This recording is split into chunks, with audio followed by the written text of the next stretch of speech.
नमस्कार। फेब्रुआरी 21 तारिख दिन सोहिला ब्लॉक अंतर्गत कन्या क्लस्टर विद्यालय गुड़िकर आंतर्जातिक मातृभाषा दिवस पालन हो जाइछि। सीआरसीसी केदारनाथ साहू मातृभाषा दिवस पालन अवसर में समस्त को शुभेच्छा जणाइछन्ति।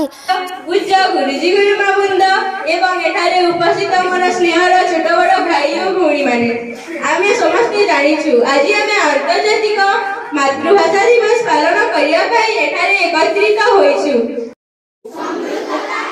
सक्रिय भावरे प्रोत्साहित एवं पालन करिबाकू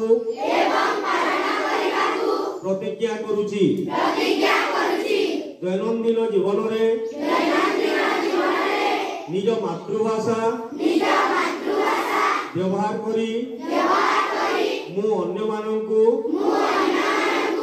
मोर भाषा सह परिचित कराइबी। कहानी कविता एवं परंपरार आदान प्रदान माध्यम रे मु आम राज्य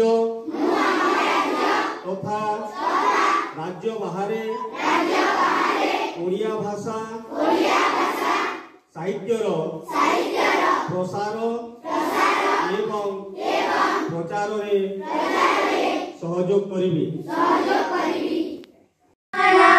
मातृभाषा